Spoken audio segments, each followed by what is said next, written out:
오늘은 2장 식품과 식품 첨가물을 배우는데요. 그 안에 들어가 있는 4개의 것이 있습니다.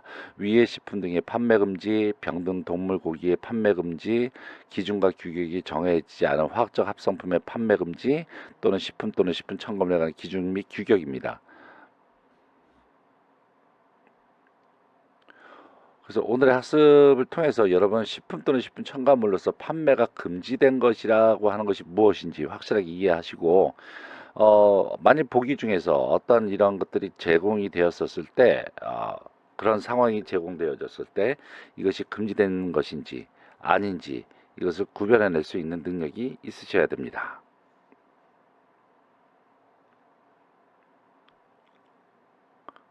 자, 그러면 들어가겠습니다.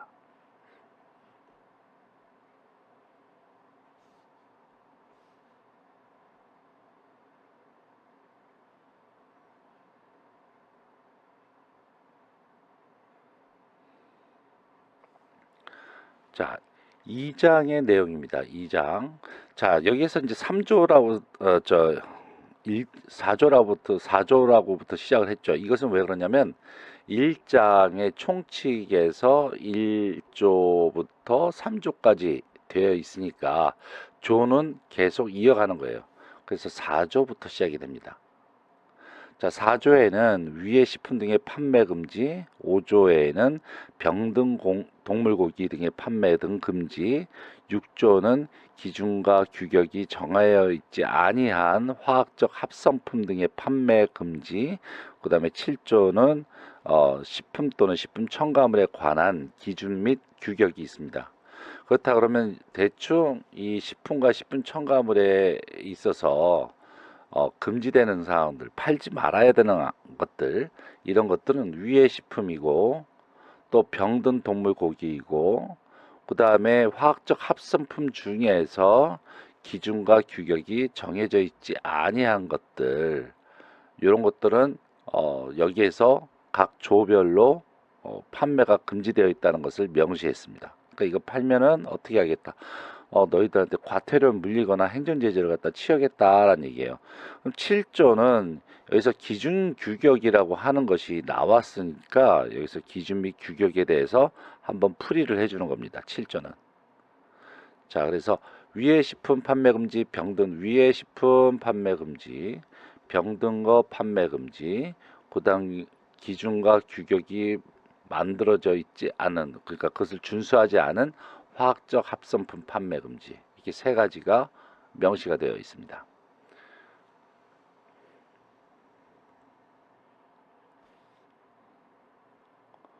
첫 번째 4조를 봅시다. 위의 식품 등의 판매 등 금지. 자, 누구든지 다음 각 호가 여기서부터 여기까지가 호입니다.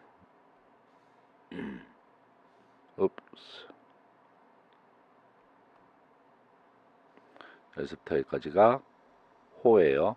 그럼 1호에는 뭐가 돼 있어요? 썩거나 상하거나 설익어서 인체의 건강을 해칠 우려가 있는 것. 2조는 유독 유해 물질이 들어가 있거나 묻어 있는 것. 죄송합니다. 그 다음에 3조는 병을 일으키는 미생물에 오염됐거나 그러할 염려가 있어서 인체의 건강에 해를 미칠 수 있는 것. 그 다음에 4조는 불결하거나 다른 물질이 섞이거나 첨가된 것 또는 그 밖의 사유로 인체의 건강을 해칠 우려가 있는 것. 5조는 18조에 따른 제18조에 따른 안전성 심사 대상인 농축수산물 등 가운데 안전성 심사를 받지 아니하였거나 안전성 심사에서 식용으로 부적합이라고 인정된 것들. 6번은 수입이 금지된 것 또는 수입식품 안전관리특별법 제20조 1항에 따른 수입 신고를 하지 아니하고 수입한 것. 7조는 영업자가 아닌 자가 제조, 가공, 소분한 것. 자, 이렇게 굉장히 많은 그러한 문장이 있으면 우리가 해야 될 일은 무엇이냐면은 이것을 단어로 정리하는 거예요. 썩거나 상하거나 설익었다 그러면 그냥 부패, 상한 거, 부패, 아니면은 뭐 조리가 덜 된 것, 그죠? 근데 여기서 설 익었다라고 하는 거가 이 조리가 덜 된 것이라기보다도 이렇게 그 가공품, 그러니까 재료로서 적합하지가 않은 설 익었다라고 하는 것은 메이처라고 하는 뜻인 것이라고 생각이 들어요. 그러니까 여기에 사실은 법조문에 있어서는 국어의 어떠한 그런 부분들이 굉장히 생략이 되어 있기 때문에 불친절하거든요. 근데 여기서 설이 익었다는 것은 조리가 덜 됐다는 건 뜻이 아니라 메이처가 덜 됐다는 것, 덜 익었다는 것, 설 익었다는 것보다 덜 익었다는 것이 맞는 것 같아요. 이게 참 이게 애매하긴 합니다.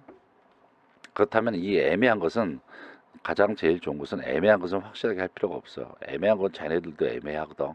그러니까 썩거나 상하거나, 그러니까 부패 쪽으로 그냥 간단하게 정리합시다.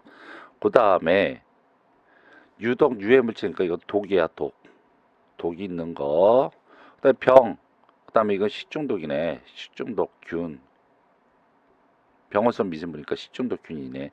불결한 거. 그다음에 불결. 그다음에 18조에 따른 안전성 심사 대상 18조가 지금 뭔지 궁금하죠. 그 18조를 갖다가 치고서 들어가시게 되면은 무엇이냐 딱 나오게 되는데, 이것이 무엇이냐면요. 유전자 변형식품이에요. 유전자 변형식품의 안전성 심사예요.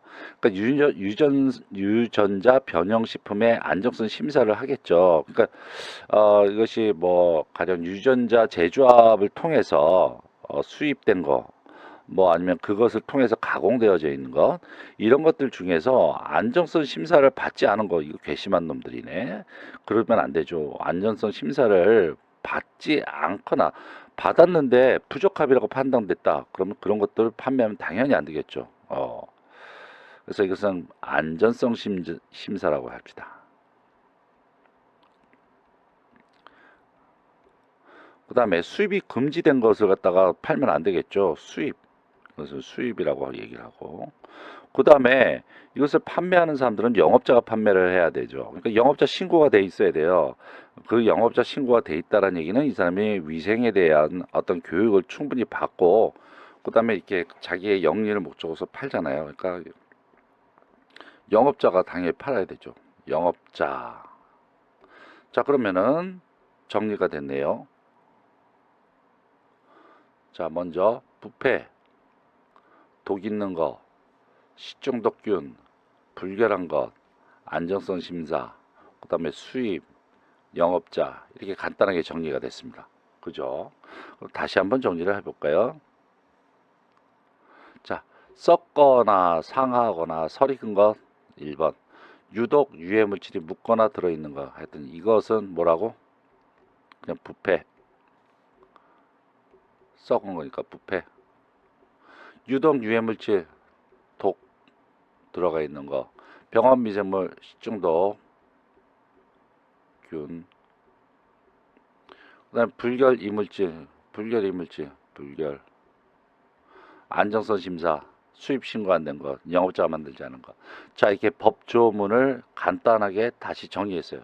자, 위해 식품이란 이와 같은 겁니다. 부패되어 있는 거나, 유독 물질이 들어가 있거나, 묻거나, 그 다음에 병원 미생물이 오염될 수 있는 것, 오염된 것, 불결 이물질이 들어가 있는 것, 안정성 심사가 안 된 것, 아니면 부적합으로 되은 것, 부적합으로 땅땅 찍힌 거, 그 다음에 수입 신고 안 된 거, 영업자가 만들지 않은 거. 네, 간단하게 위해 식품이란 이런 것으로 정리가 됐습니다.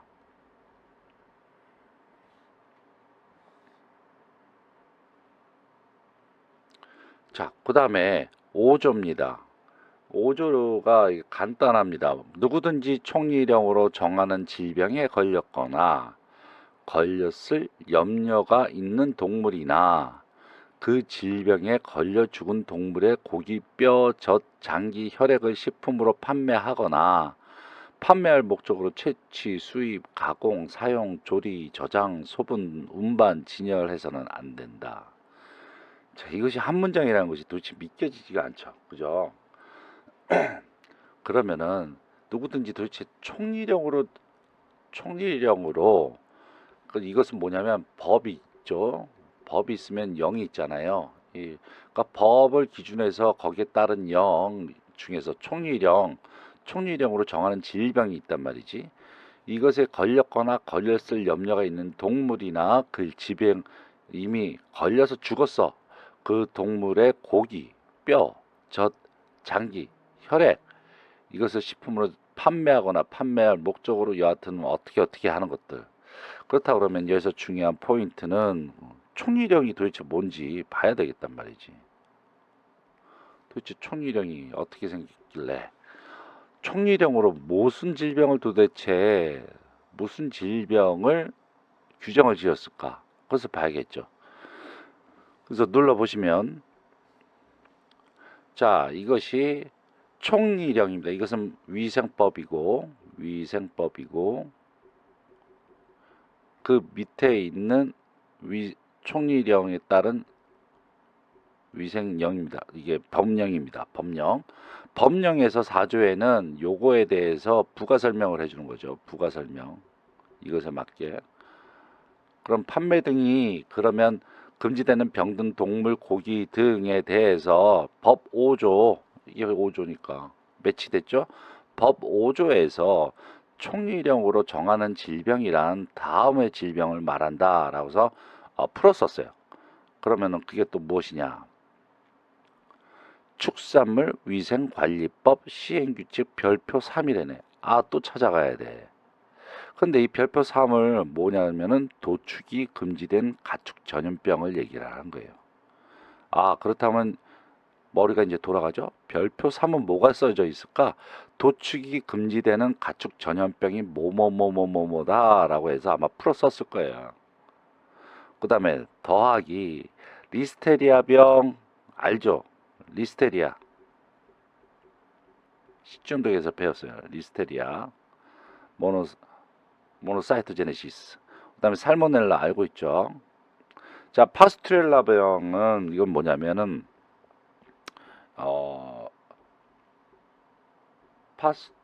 파스투렐라 멀토시다 라고 하는 돼지 전염병을 일으키는 그러한 균입니다. 그래서 이 균에 감염되면은 폐렴에 걸리게 돼요. 그래서 돼지가 이 병에 2차 감염으로서 발병해서 얘네들이 이제 그 만성으로 이제 장거리 수송이나 심한 온도 변화나 스트레스나 뭐 여러 가지 그런 감염되었었을 때 이것을 먹으면 이것을 덜 익혀서 먹거나 그렇게 되면은 사람도 역시 폐렴 증상이 나타나게 돼요. 파스투렐라. 그 다음에 선모충중이라고 하는 것은 선모충에 감염된 고기입니다. 선모충에 감염된 고기인데 이 고기를 날 것으로 먹거나 덜 익혀서 먹으면은 감염되는 질병으로서 사람, 돼지, 쥐 등 많은 포유동물의 근육에 이렇게 기생을 하고 구토, 설사, 열을 동반해서 심한 경우에 사망에 이르게 됩니다. 자, 그러면은 다시 5조로 위에 있는 위생법의 5조로 들어가서 누구든지 총리령으로 정하는 질병이라 하는 것은 무엇이냐? 정리가 됐다. 도축이 금지된 거.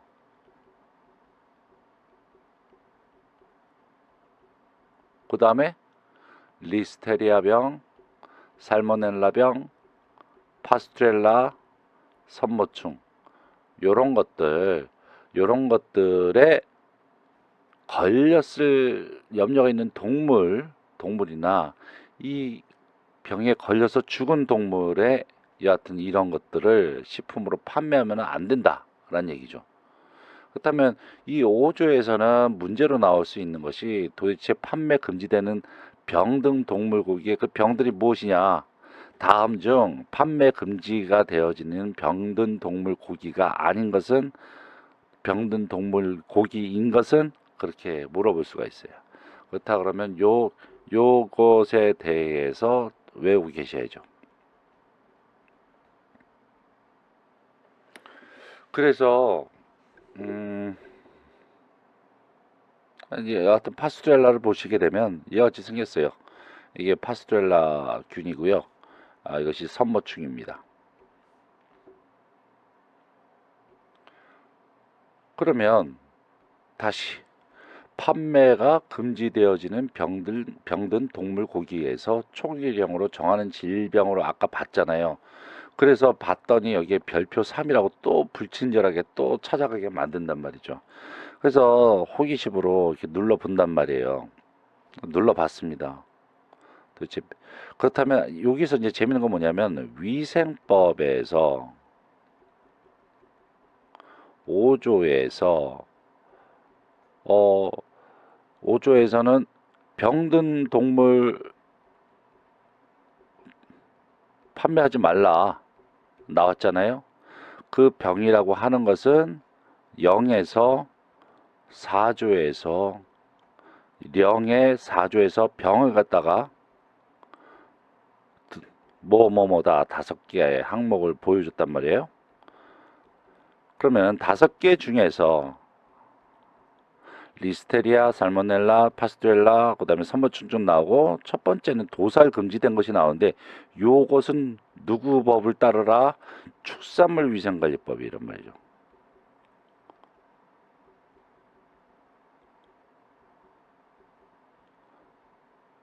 축산물 위생관리법의 시행규칙에 그 도축을 하면 안 되는 것들 규정을 했으니까 얘네들을 여기다가 갖다 붙인 거죠.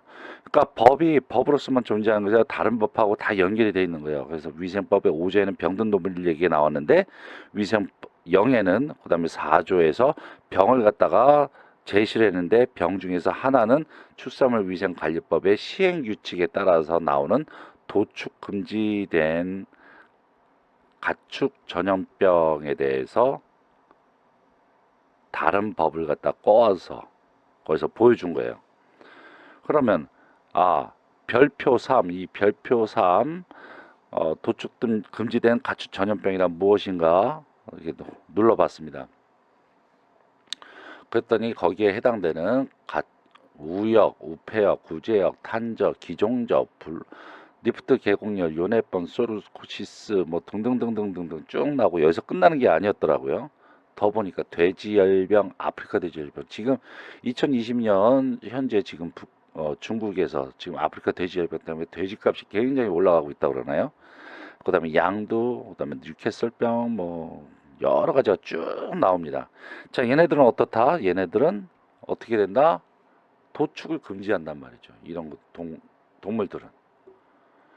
그래서 이러한 동물들, 도축이 금지된 이러한 모든 동물들, 어떻다? 병든 동물 고기라고 포함을 시키기 때문에 먹어서는 안 된다, 판매해서는 안 된다예요. 그죠? 그게 결론이에요. 그렇다 그러면 교수님 이거 다 외워요? no, 외우지 마세요. 이거 전부 다 퉁쳐서 뭐예요? 도축 금지된 동물들이에요. 도축 금지 동물들. 그것이 뭐예요? 여기서 요거예요. 도축이 금지되는 가축 전염병. 여기에 질병이란 말이에요. 요것이. 거기다가 플러스 요거 4개 더 플러스 해서 요런 것들은 판매 금지다. 이 병에 걸렸을 염려가 있는 것이나 걸려서 죽은 것들의 뭐라고? 걸려서 죽은 것들의 걸려서 죽은 것들의 고기, 뼈, 젖, 장기, 혈액은 식품으로 판매하거나 판매할 목적으로 어떻게 뭐 하여튼 수작 부리지 말란 얘기예요. 그죠?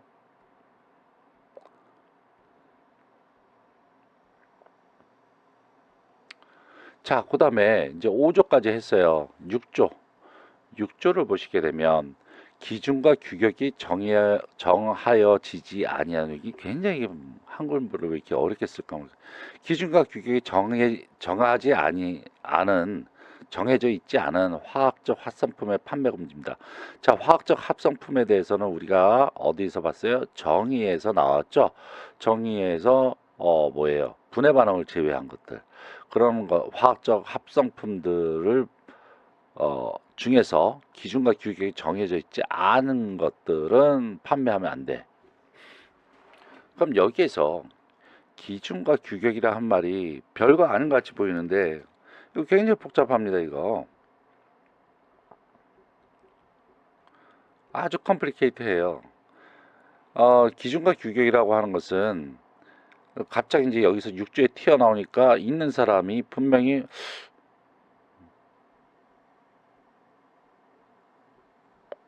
왜 갑자기 기준과 규격, 그럼 기준과 규격을 무엇인지 얘기를 해줘야 뭐 이것을 알 거 아니야, 그렇게 생각을 하실 수가 있어요. 그래서 7조에는 기준과 규격에 대해서 이제 얘기가 나옵니다. 자, 그래서 6조까지가 판매가 되면 안 되는 것들 나오고요. 7조는 기준과 규격에 대해서 얘기를 합니다. 자, 7조의 1항 및 2항에 따라서 기준과 규격이 정해져 있지 아니한 것들, 화학적 합성품인 첨가물과 이를 함유한 물질을 식품 첨가물로 사용하면 안 된다는 얘기죠.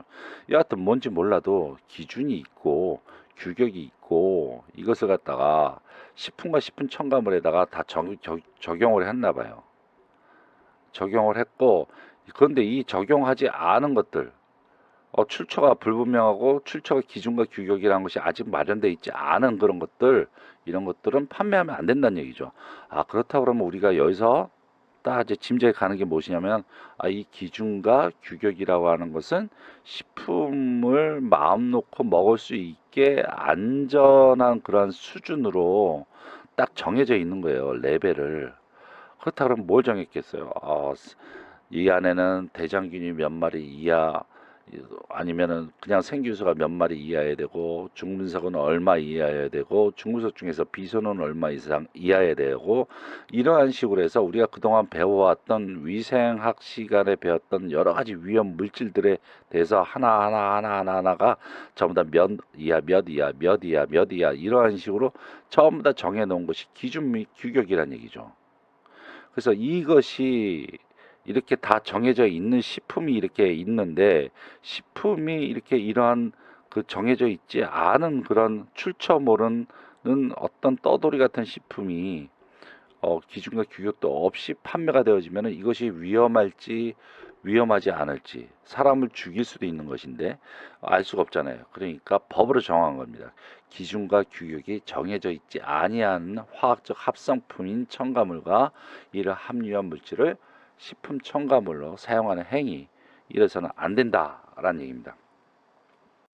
아무래도 저희 다시 정리를 하는 것이 좋을 것 같습니다. 자, 오늘 2장을 배웠고, 2장 식품과 식품 첨가물인데,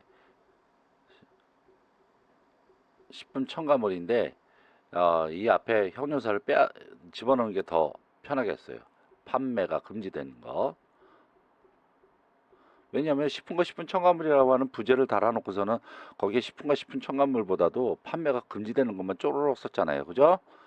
식용이 불가능한 것들, 이런 것들, 위의 식품들, 그 다음에 병든 것들, 어, 이런 것들에 대해서 쭉 나왔었습니다.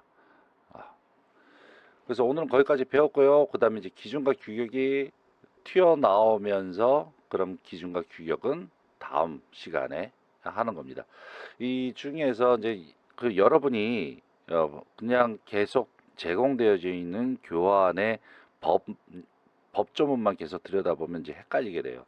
그러니까 이렇게 정리하시고, 이 안에는 뭐 몇 개가 있다, 이렇게 있고 이렇게 있고, 이 중에서 교수님이 요거는 중요하다고 얘기를 했다, 그런 것만 이렇게 이런 식으로 마인드맵 그리듯이 정리를 하시는 것이 굉장히 여러분한테 도움이 될 겁니다.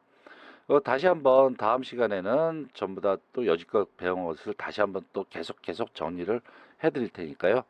나중에 저절로 외워지실 겁니다. 다음 시간에 다시 뵙도록 하겠습니다. 수고하셨습니다.